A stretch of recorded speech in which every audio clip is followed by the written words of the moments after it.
Let's continue. The fall of man. Oh, here you go. Now the serpent was more crafty than any of the wild animals the Lord God had made. He said to the woman, "Did God really say you must not eat from any tree in the garden?" The woman said to the serpent, "We may eat fruit from the trees in the garden, but God did say, 'You must not eat fruit from the tree that is in the middle of the garden, and you must not touch it, or you will die.'" "You will not surely die," the serpent said to the woman, "for God knows that when you eat of it, your eyes will be open and you will be like God, knowing good and evil." When the woman saw that the fruit of the tree was good for food and pleasing to the eye, and also desirable for gaining wisdom, she took some and ate it. She also gave some to her husband, who was with her, and he ate it.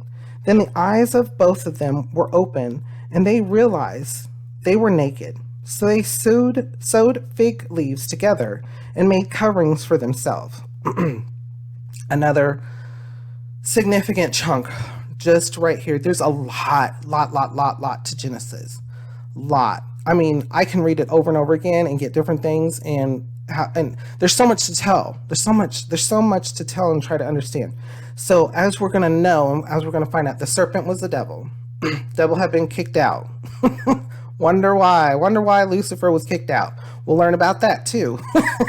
And so the Lucifer was already he was mad, and here God created something in His own image, in God's own image, and so he was jealous, and he was also mad because here's this thing that was created in God's own image, and then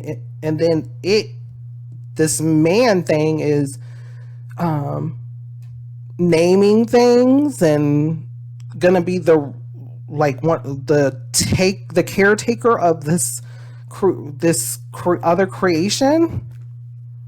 I mean, someone was put off already. Someone was very upset and mad and angry. So, but we'll learn more about that. Also, take note here, right here. The serpent talked to the woman. The woman picked the apple and ate, and then gave it to and handed it right to Adam. They were together when this happened. It wasn't like as in the serpent was talking to Eve, and then Eve took the apple and then had to find Adam, and because he was somewhere else. They were together. So there's a possibility, it doesn't specifically say, but it strongly hints to it that Adam heard the serpent too. And what other creature had spoken to them? There's no real mention of that here. So here we are with a serpent, and that says, "Now the serpent was more crafty than any of the wild animals the Lord God had made." The reason for that is we're gonna find out eventually that the serpent was straight up Lucifer.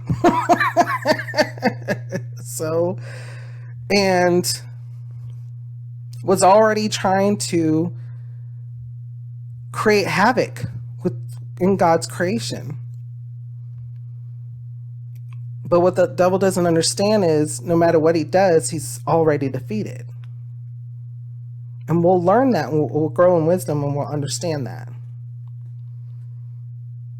So how does it and they so then again they ate of this tree of knowledge, so they started gaining wisdom. They already had wisdom, right? Because the man was already pointing to things and naming him, named the woman. They already knew that they had to take care of the land, whatever work that may be, or whatever work we don't know, because everything was good and everything was prosperous. And then here we are with them eating this fruit that they were told not to. That's because sin has now happened. The Lord gave them a command. They didn't follow through. And because they listened to the serpent, who we now know or will know is the devil, providing them additional things that now have been let into their brain that they're having to now figure out. How does it make you feel, and what does it make you think?